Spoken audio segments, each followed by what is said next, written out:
En quoi mon installation va évoluer ce week-end?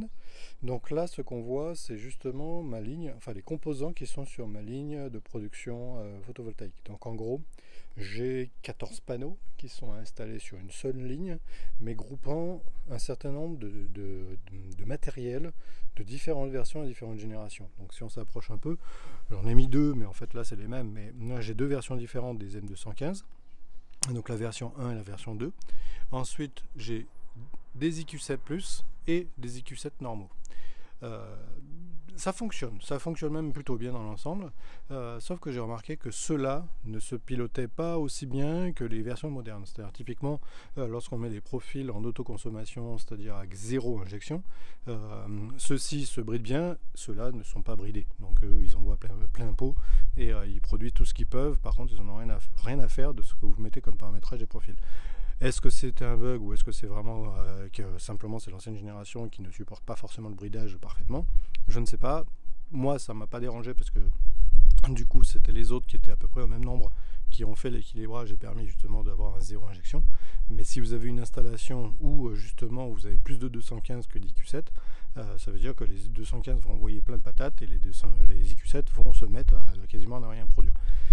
Sachant que c'est ce qui s'est passé dans certaines journées où il y avait vraiment beaucoup de soleil. Donc ce que je prévois de faire donc aujourd'hui, c'est simplement de démonter tous les IQ7, donc plus et normaux, de la chaîne, pour les remplacer tous par des M215. Donc en gros, j'aurai une ligne complète en M215.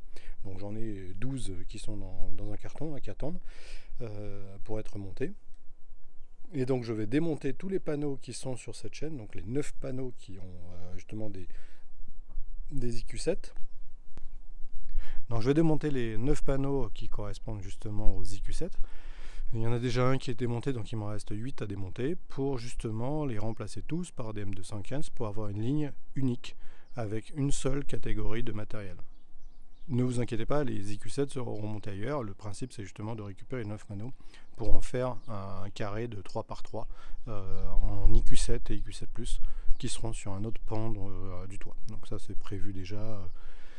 L'installation sera sans doute pour le printemps qui vient. Peu difficile de le faire avant avec l'hiver qui arrive. Donc, toujours est-il qu'avant l'hiver, je vais donc descendre tous les IQ7 pour les remplacer par des M215. Clairement, la production va être diminuée, la capacité de production des M215 est quand même moindre, puisque les panneaux qui y sont associés sont moins performants, des panneaux plus anciens, donc moins performants. On va passer de 400 watts crête max à justement, je crois que c'est des 275 watts max, donc ce qui veut dire une grosse diminution de la puissance maximale. Mais bon, vu qu'ils sont débridés complets et que de toute façon c'est l'hiver qui arrive, c'est que l'orientation de toute façon où ils sont placés n'est pas optimale. Je ne m'attends pas à avoir non plus une énorme chute de production, ça va plus être plutôt équilibré et se maintenir dans le temps. Par contre, les IQ7, quand ils seront remontés là où ils sont prévus, là ça va peut-être envoyer beaucoup plus que ce que ça envoie aujourd'hui. Donc voilà un peu le plan du week-end. Donc encore une fois, je répète, ça marchait très bien sur la même ligne. Quand je dis la même ligne, c'est-à-dire que j'avais montré une vidéo où je faisais des regroupements de pans. Donc moi, j'ai 4 ou 5 points de jonction différents sur ma chaîne complète.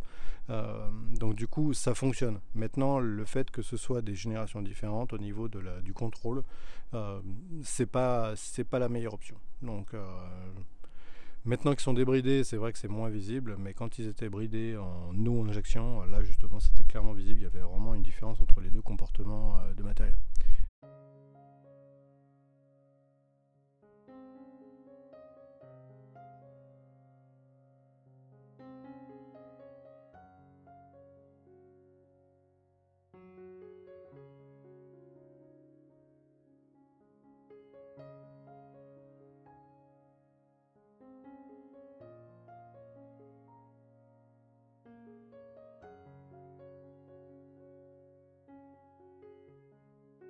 Donc voilà le résultat avec toute l'installation montée. Donc désormais on en a 3 sur ce bâtiment là, 2 et 2 sur celui-là, et 2 sur ce dernier pan de toit.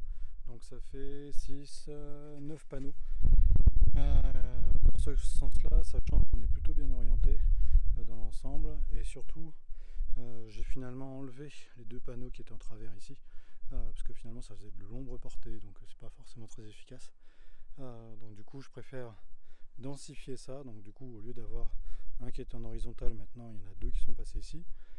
Alors soit je suis passé de 10 à 9 panneaux sur cette ligne là, mais finalement je pense qu'ils vont mieux s'en sortir, puisque on est, je sais pas quelle heure il est, mais il doit être après 4 heures, ouais, 4 heures moins le quart, et on a encore de l'éclairage sur ces panneaux, donc à moitié sur ceux-là, à moitié, donc plein pot sur celui-là, plein pot sur celui-là, moitié sur celui-là, et encore un peu sur celui-là.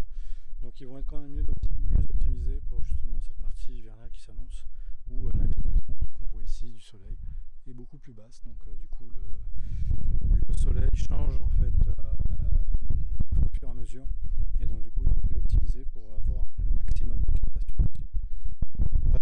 Les panneaux qui restent, donc ça veut dire qu'il me reste encore 4. Je vais sans doute les mettre contre le mur de la maison, du moins pour la période hivernale, en les connectant sur cette ligne là.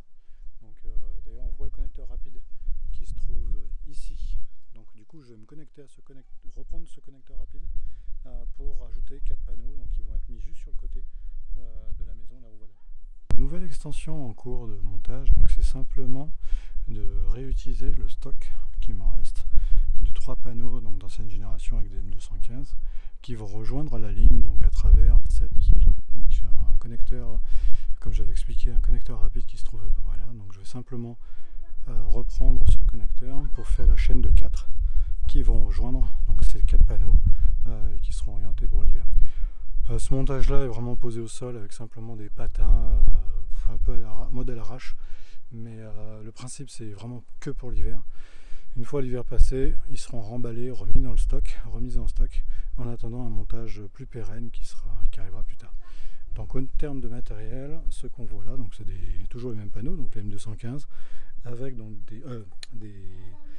des 275 watts, avec justement des M215, donc normalement il y en a 3 plus 1, donc ça fait 4, plus les connecteurs, donc il faut que j'ai suffisamment de connecteurs pour pouvoir le faire, de manière à faire ce câblage là. Donc ce sera un câblage où les connecteurs seront posés simplement comme ça sur les boîtiers qui sont ici.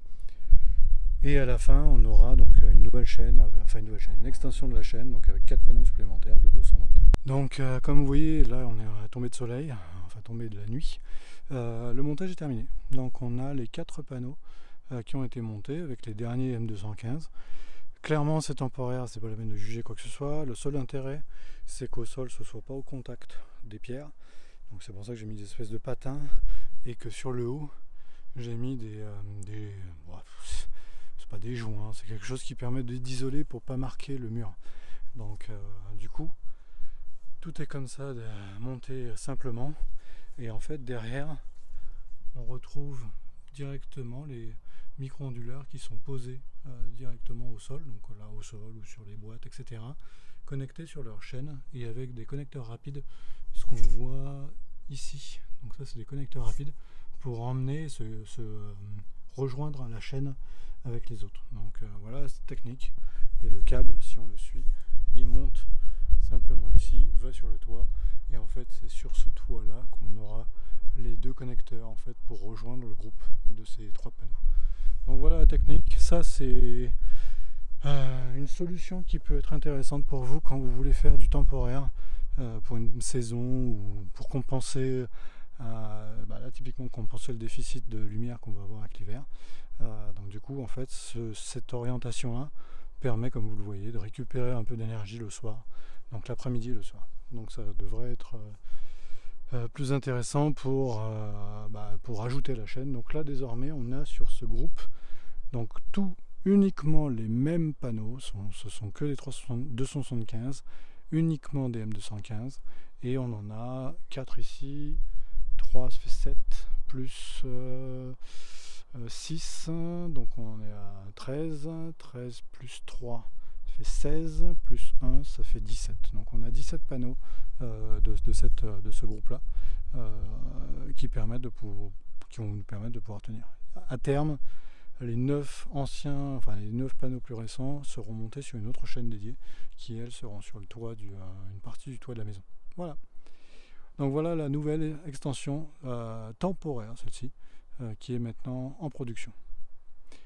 Pour terminer, juste un point, il reste encore une petite chose à faire, c'est la mise à la terre des châssis.